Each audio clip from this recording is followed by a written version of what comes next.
La redención. Mensajes de exhortación y edificación. Por Douglas Crook.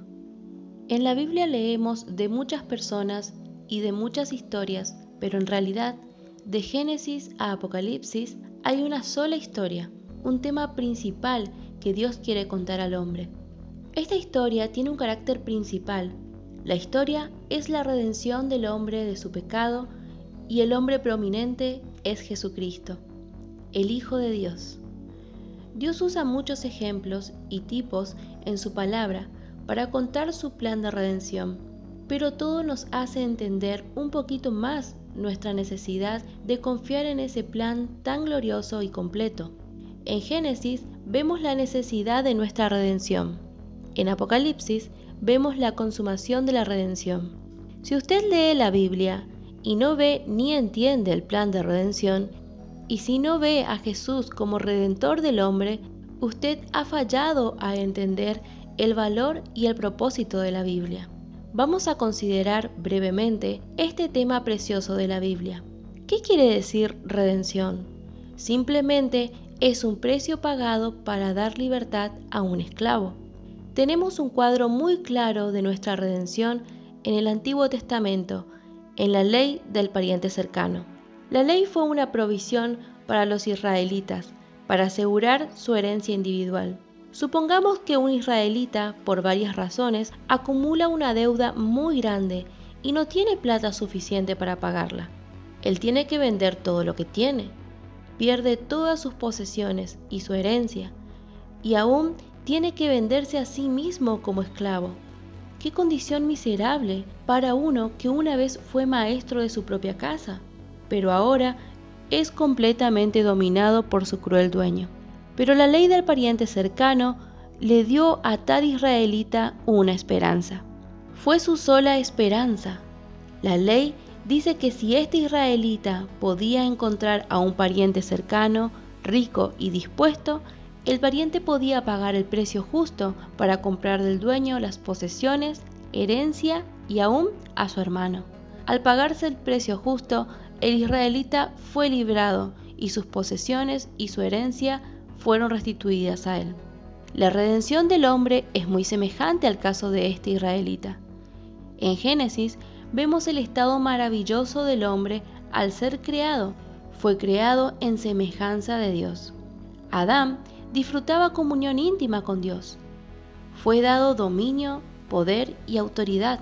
Tenía toda bendición en el huerto de Edén.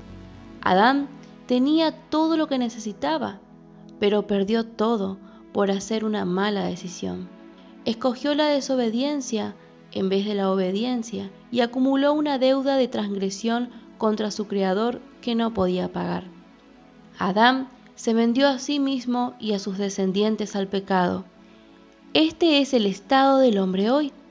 El hombre se encuentra en esclavitud y pobreza espiritual, y su dueño cruel es el pecado. Porque sabemos que la ley es espiritual, mas yo soy carnal, vendido al pecado. Romanos capítulo 7, versículo 14. Una breve mirada a la humanidad hoy revelará la pobreza y esclavitud del hombre. Hay dolor, confusión, guerra y tristeza por todos lados. No hay felicidad verdadera y el pecado domina todo. Todo eso porque el hombre es separado de Dios y de toda herencia que Dios quiere que disfrute. La ley del pariente cercano nos enseña que el hombre tiene una sola esperanza. Necesitamos un pariente cercano que no es atado por la misma pobreza del pecado con la cual somos atados nosotros. Uno que es rico, que disfrute comunión con Dios y que es dispuesto a ayudarnos y a pagar el precio. El hombre tiene solamente un tal pariente. Porque conocéis la gracia de nuestro Señor Jesucristo, que por amor a vosotros se hizo pobre siendo rico, para que vosotros con su pobreza fueseis enriquecidos. Segunda de Corintios capítulo 8 versículo 9. El Hijo de Dios tomó la forma del hombre para poder llegar a ser nuestro pariente cercano, nuestro Redentor. La Biblia dice que Jesús no conoció la pobreza de pecado, pero fue hecho pecado por nosotros.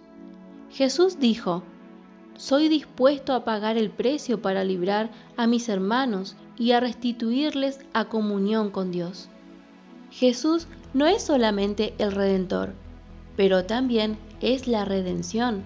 El sacrificio de sí mismo en la cruz fue el precio pagado. La deuda de nuestro pecado es pagado. Somos libertados del cruel maestro de pecado, de su culpa, su pena y su poder. Al aceptar por fe a Jesús como nuestro Redentor, somos restituidos a comunión con Dios. Tenemos bendición, poder, autoridad, gozo y una herencia eterna en los cielos. Somos elevados aún más alto que el primer estado de Adán. ¡Qué gloriosa es nuestra redención! En quien tenemos redención por su sangre, el perdón de pecados, según las riquezas de su gracia. Efesios capítulo 1, versículo 7. Este versículo recalca que un resultado de la redención es el perdón de nuestros pecados. No tenemos que trabajar o hacer un sacrificio para hacer restitución por nuestros pecados, ni tener miedo que vamos a sufrir la pena por nuestros pecados, porque ya son pagados, perdonados. Supongamos que usted acumula una deuda de $5,000 que no puede pagar. Es su deuda, su culpa, y no la paga. Va a sufrir la pena de la ley del Estado. Tal vez va a procurar a pagar un poquito cada mes, pero no va a poder pagar tal deuda durante toda su vida. Pero ¿qué pasaría si otra persona diría, yo voy a pagar su deuda? Aunque usted no pagó nada, la deuda ya no existe. Ya no hay la amenaza de sufrir la pena de la ley por tener una deuda no pagada. ¿Qué va a hacer usted? ¿Va a seguir pagando cada mes un pago o va a agradecer al que pagó su deuda y a descansar en el gozo que hay en saber que es libre de la deuda? Dios ya perdonó su pecado porque Jesús pagó la deuda. Esa deuda ya no existe para los que simplemente ponen su fe en Jesús como su Redentor. No hay nada más que hacer. No tenemos que procurar a pagar un poquito cada día de nuestra vida. Lo único que hacemos es creer y recibir la gracia de Dios y dar nuestro agradecimiento a Dios y a Jesús. ¡Qué descanso y qué gozo hay en saber que nunca conoceremos la ira de Dios, sino que siempre viviremos en su presencia y su bendición! Hay muchos resultados de la redención. El hombre sin Cristo es un miserable esclavo al pecado y sufrirá la pena del lago de fuego por la eternidad, una eterna separación de la gloria y comunión de Dios. Pero los redimidos cantarán con gozo en su presencia por los siglos. Lea la carta a los Efesios en la Biblia, allí encontrará hasta qué nivel glorioso fuimos llamados por el rescate pagado por nuestro Redentor, Jesucristo.